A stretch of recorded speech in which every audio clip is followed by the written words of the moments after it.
यकीन माने टाइम हर किसी के पास होता है, बस टाइम को आपको मैनेज करना नहीं आता। जिस दिन आप एक प्रोफेशनल चेकलिस्ट बना के अपने दूसरे दिन के सारे टास्क जो हैं एक वेल ऑर्गेनाइज प्रोफेशनल तरीके से अकम्प्लिश करना शुरू कर देंगे, उस दिन देखेंगे कि आपके पास कितना टाइम बचता है। आज के इस वीडियो में मैं आपको यही सिखाने वाला हूँ कि कैसे आप अपने दिन को ऑर्गेनाइज करके ज़्यादा से ज़्यादा टाइम बचा सकते हैं फॉर मैक्सिमम प्रोडक्टिविटी। ये वीडियो खासकर स्टूडेंट्स के लिए और एम्प्लॉयज़ के लिए है। हेलो फ्रेंड्स, मेरा नाम है सजाद खान और आप देख रहे हैं खान स्पीक्स।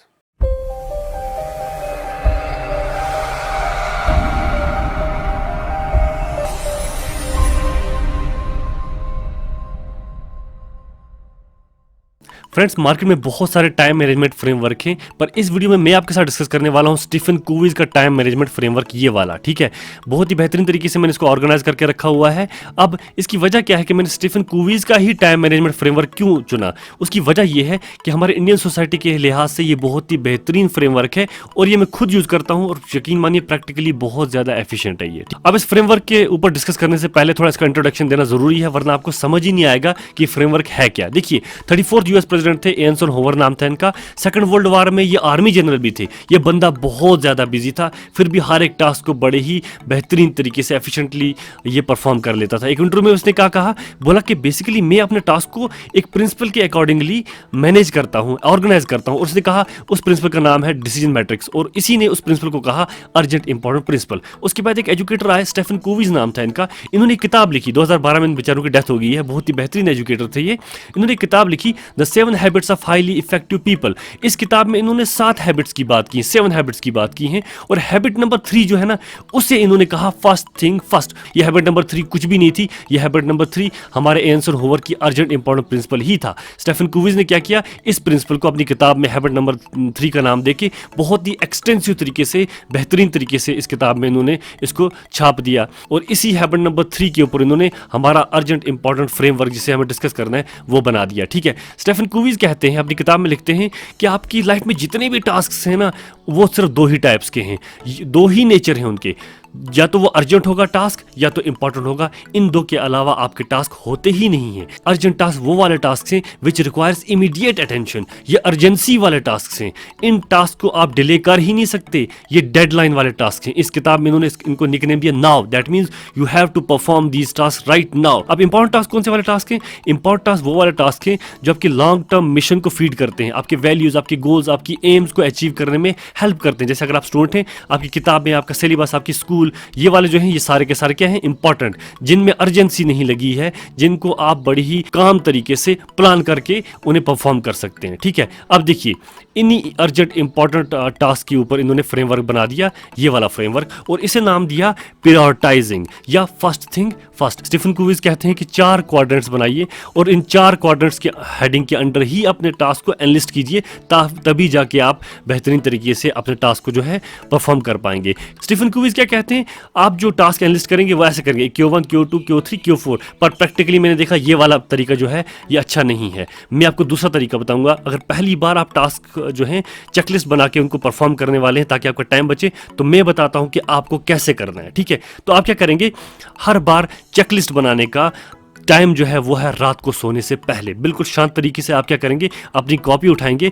सबसे पहले आप क्या करेंगे, अगर हम नए हैं इस अप्रोच को लेकर, बिल्कुल नए हैं, तो आप क्या करेंगे, आप एक कॉपी उठाएंगे, अपने 3 दिन का हिसाब निकालेंगे आप। ठीक है, आप 3 दिन का हिसाब निकालेंगे कि मैंने इन 3 दिनों में क्या किया। अपना शेड्यूल देखेंगे, जैसे मैं सुबह इतने बजे उठता हूँ, फिर मैं चाय पीता हूँ, उसके बाद मोबाइल चलाने लग जाता हूँ, उसके बाद पढ़ता हूँ, फिर नमाज पढ़ता हूँ, खाना खाता हूँ वगैरह वगैरह, एंड शाम को सो जाता हूँ। फिर दूसरे दिन का हिसाब, फिर तीसरे दिन का हिसाब। इन 3 दिन का हिसाब निकालने के बाद जब आपके पास एक प्रॉपर टास्क की लिस्ट है ना कि मैं कौन कौन से काम करता हूं, उसमें से वो वाले टास्क जो ना ही इंपॉर्टेंट हैं ना ही अर्जेंट, उन्हें आप हाईलाइट करेंगे। वो वाले टास्क जो आपकी बैड हैबिट्स हैं, जो आपका टाइम वेस्ट कर रहे हैं, जो प्रोडक्टिव बिल्कुल नहीं है, जैसे टीवी देखना, फेसबुक चलाना, बेकार बैठना, सोफे पे लेट के मोबाइल चलाना, दोस्तों के साथ बाहर जाना, सबसे पहले आप वो वाले टास्क निकालेंगे, Q4 में डालेंगे, and then you have to eliminate them. That means दोबारा आप वो टास्क कभी भी रिपीट नहीं करेंगे। You have to ask yourself, ये वाला टास्क जो मैं परफॉर्म करने वाला हूं, क्या ये प्रोडक्टिव है, क्या मुझे लॉन्ग रन में फायदा देने वाला है, नहीं देने वाला, एलिमिनेट देम। अपने दिमाग को कंट्रोल में ले आओ ना यार। इससे पहले वाले वीडियो में बताया ना कैसे कंट्रोल करना है अपने दिमाग को। कंट्रोल कर लो अपने दिमाग को। ये वाला Q4 जो है ना, एक बार इसके अंदर जो टास्क आया, दोबारा इसके अंदर वो टास्क नहीं आना चाहिए। ये Q4 आपका हमेशा खाली रहना चाहिए। कभी भी आपको वो टास्क नहीं करने हैं जो ना ही इंपॉर्टेंट है ना ही अर्जेंट है। इससे क्या होगा, आपका 50% टाइम तो यहीं पे बच गया।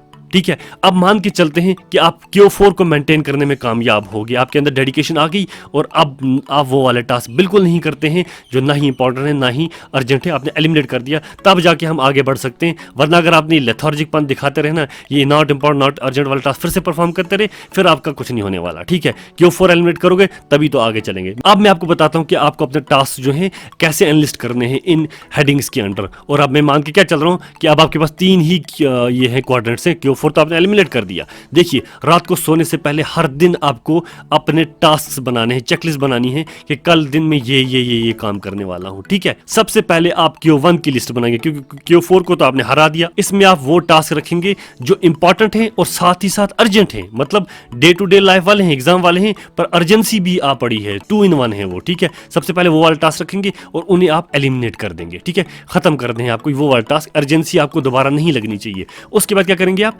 Q2 वाले में आ जाएंगे और यहां पे वो वाले टास्क आप रखेंगे जो इंपॉर्टेंट हैं पर अर्जेंसी नहीं है उनको। क्यों? क्योंकि अर्जेंसी वाले काम तो आपने Q1 में खत्म कर दिए ना, 2-3 दिन दिए, जितनी भी अर्जेंसी वाले काम थे, डेडलाइन वाले काम, टैक्स पेमेंट कर दी, एग्जाम दे दिया आपने, लास्ट डेट किसी चीज की थी कर दिया, आग अब नहीं लगी हुई है, अब आपके पास टाइम है। अब आप ये वाली लिस्ट बनाएंगे, Q2 वाली, इंपॉर्टेंट काम जो बड़ी शांति से काम तरीके से आप परफॉर्म करेंगे, आपकी पढ़ाई के रिलेटेड, आपके घर के कुछ माइनर रिपेयरमेंट्स है वो कर देंगे, गाड़ी धोनी है जी कल मुझे वो धो डालेंगे, घर में कुछ हेल्प करनी है, ऑफिस का कुछ काम करना है, एकदम शांत तरीके से इनको आप परफॉर्म करेंगे।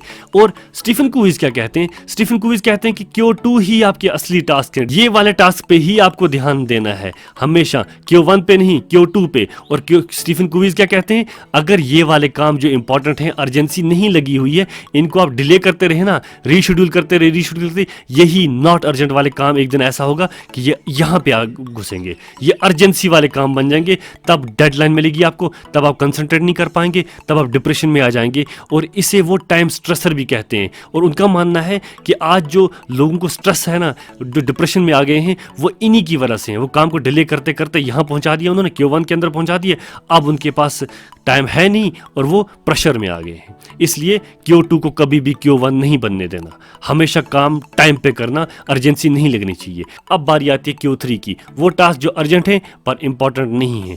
मतलब क्या है इसका, नीचे डेलीगेट लिखा हुआ है ना, उन्होंने निकनेम दिया डेलीगेट। इसका मतलब है यहाँ पे आप वो टास्क रखेंगे जो टास्क रखने के बाद you can answer yourself, can I delegate these task, मतलब क्या ये टास्क मैं किसी और से करवा सकता हूँ, या क्या मैं इन टास्क को रीशेड्यूल कर सकता हूँ, रीशेड्यूल करूंगा तो नुकसान तो नहीं होगा। ये वो वाले टास्क आपको यहाँ पर रखने हैं। जैसे आप वो वाले टास्क जो आप अपने भाई से भी करवा सकते हैं, या अपने सबॉर्डिनेट से करवा सकते हैं, अपने किसी दोस्त से करवा सकते हैं, वो टास्क आपको रखने हैं। और स्टीफन कूवीज क्या कहते हैं कि कोशिश कीजिए कि Q3 में आपने रख दिया पर उन्हें रीशेड्यूल मत कीजिए। कोशिश कीजिए कि Q3 वाले टास्क Q2 के साथ मर्ज करके ये वाले और ये वाले एक साथ परफॉर्म कर दें, क्योंकि अगर रीशेड्यूलिंग होती रही ना, एक दिन करोगे दूसरे दिन करोगे, उसके बाद क्या होगा, ये Q3 वाले Q2 में पहुंच जाएंगे और Q2 के बाद सीधा Q1 पे पहुंच जाएंगे और Q1 में आपका कुछ पहुंचना नहीं चाहिए। ठीक है, और Q4 के बारे में तो हमने डिस्कस कर दिया है, इसको हटाना है आपको। तो घुमा फिरा के इसका कंक्लूजन क्या निकलता है, कंक्लूजन ये निकलता है कि आपको हमेशा अपने टास्क इसके अंदर रखने हैं। ठीक है, देखिए जब मैंने शुरुआत की ना, मैंने हमेशा यहाँ से शुरू किया, Q4 से शुरू किया, एलिमिनेट कर दिया। और यकीन मानिए आज Q4 के अंदर मेरा कोई भी टास्क नहीं है, मैं ऐसा कोई काम करता ही नहीं हूँ जिसमें मेरा टाइम वेस्ट हो। उसके बाद मैंने क्या किया, Q1 उठाया और ये किया, अर्जेंसी वाले काम खत्म कर दिए। और यकीन मानिए आज जब मैं रात को सोने से पहले टास्क अपने लिखता हूँ ना, हमेशा अपने टास्क इसके अंदर मेरे लिखे जाते हैं। मेरे पास अर्जेंसी वाले काम होते ही नहीं हैं और मैं बहुत लकी हूँ, मैं इसमें भी टास्क रख लेता हूँ। लकी इसलिए क्योंकि मेरा भाई मेरे घर में है, बहुत कोऑपरेटिव है, वो हमेशा मेरी हेल्प करता है, ज़्यादातर मेरी हेल्प करता है और मेजॉरिटी घर के काम वही करता है, मेरी भी हेल्प करता है, घर की भी हेल्प करता है। I have a delegate. ठीक है, पर मैं काम को रीशेड्यूल कभी नहीं करता, क्योंकि मुझे पता है एक बार रीशेड्यूल किया तो वो यहाँ पहुँच जाता है और इसके अंदर वो काम नहीं पहुँचना चाहिए, क्योंकि घुमा फिरा के वो काम जो है बाद में एंड पे इसके अंदर पहुँच जाएगा और अर्जेंसी नहीं लगनी चाहिए। Thank you. देखिए पुराना ज़माना तो है नहीं कि रात को सोने से पहले एक डायरी निकाली और डायरी के ऊपर अपने सारे के सारे टास्क लिखने शुरू कर दिए कि दूसरे दिन हमें कौन कौन से काम करने हैं। आज के ज़माने के हिसाब से अगर आप देखेंगे तो मोबाइल के अंदर बहुत सारी एप्लीकेशंस भी आई हुई हैं जिसके अंदर आप अपने टास्क को ऑर्गेनाइज कर सकते हैं। जैसे कि अगर आप मेरी बात करेंगे तो कलर नोट्स नाम का एक सॉफ्टवेयर है एंड्रॉयड प्ले स्टोर के ऊपर, मैं उसका इस्तेमाल करता हूँ। उसके आप विजिट्स रख सकते हैं और विजिट के ऊपर अपनी होम स्क्रीन के ऊपर अपने टास्क रख सकते हैं और जो जो भी टास्क आप परफॉर्म करते जाएंगे, कंप्लीट करते जाएंगे, उसे आप अनमार्क कर सकते हैं। उससे आप पता चल जाएगा आपको कि कौन कौन से टास्क जो है मैंने कंप्लीट कर दिए हैं। फ्रेंड्स, अगर वीडियो पसंद आए तो लाइक सब्सक्राइब जरूर करें और अपने दूसरे फ्रेंड्स के साथ शेयर भी करें।